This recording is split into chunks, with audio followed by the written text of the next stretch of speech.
Chers amis, bonjour, voici quelques lois concernant la façon de prêter de l'argent. Il est marqué dans la Torah, Im kesef talve et ami et ani aimar. Si tu peux prêter de l'argent, tu prêteras. Bien sûr, comme pour la tzedaka, on prêtera d'abord à notre cercle proche, et puis on ira nous intéresser de plus en plus loin pour pouvoir, si l'on peut, et l'on doit prêter si on a de l'argent.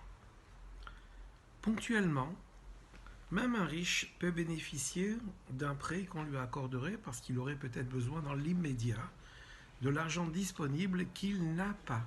Et donc il rentre dans la catégorie de rani, de pauvre. Des précautions sont cependant à prendre concernant le prêt, ce prêt que l'on consentira et qui devra bien sûr nous être rendu. Éventuellement, le prêteur pourra demander un gage à l'emprunteur pour être sûr d'être remboursé. Ainsi, le prêteur pourra vendre le gage en cas de non-remboursement du prêt consenti. On pourra aussi établir un contrat où signeront les deux témoins, le prêteur et l'emprunteur. Il ne faudra pas prêter de l'argent sans ces précautions-là. Bien sûr, le prêteur ne se servira pas du gage qu'il garde et l'emprunteur ne pourra pas dilapider à son tour la somme d'argent qu'il aura empruntée. Elle lui servira essentiellement pour assurer sa subsistance. Il faudra être très vigilant pour rendre l'argent qui nous a été prêté. Car la Mishnah nous enseigne que l'argent de notre prochain doit nous être aussi précieux que le nôtre. Cependant, on ne pressera pas l'emprunteur à rembourser s'il ne le peut pas. On ne se présentera même pas devant lui pour ne pas lui faire honte. L'emprunteur ne pourra pas, cependant, lui, retarder le remboursement du prêt s'il en a les moyens. Hachem aussi nous prête des forces. Nous prêtons de l'argent à notre ami, mais Hachem nous consent également des forces sous forme de prêt.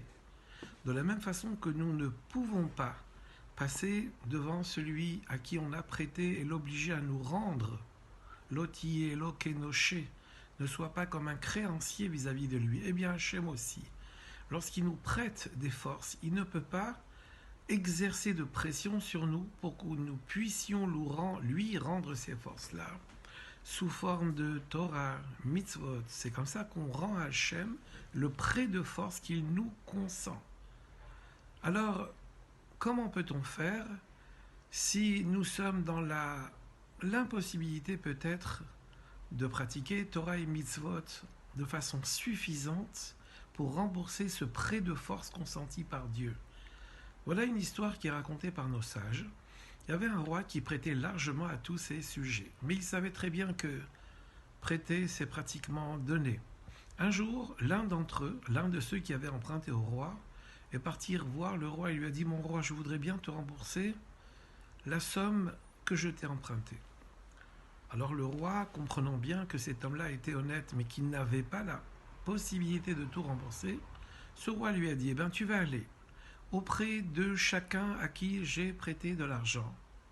Et tu vas pouvoir leur demander un peu d'argent qui puisse m'être rendu. Et moi, dit le roi, je considérerai que tu auras remboursé le prêt que je t'aurai accordé parce que tous ceux à qui j'ai prêté de l'argent vont un peu me rembourser cet argent-là et je le mettrai, si l'on peut dire, à ton actif.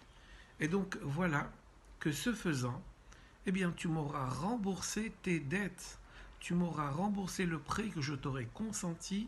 Toi, tu ne peux pas faire entièrement Torah et mitzvot, mais encourage donc les autres à faire la Torah et les mitzvot, et moi je considérerai tes encouragements, les engagements des autres à rendre et à leur rendu effectif, et je considérerai que ta part aura été définitivement rendue.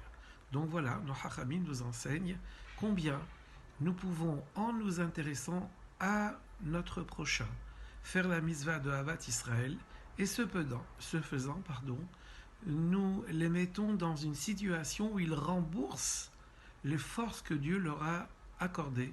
Et puis bien sûr que du même coup, nous serons gagnants. Mais bien sûr, on ne le fait pas pour être gagnant.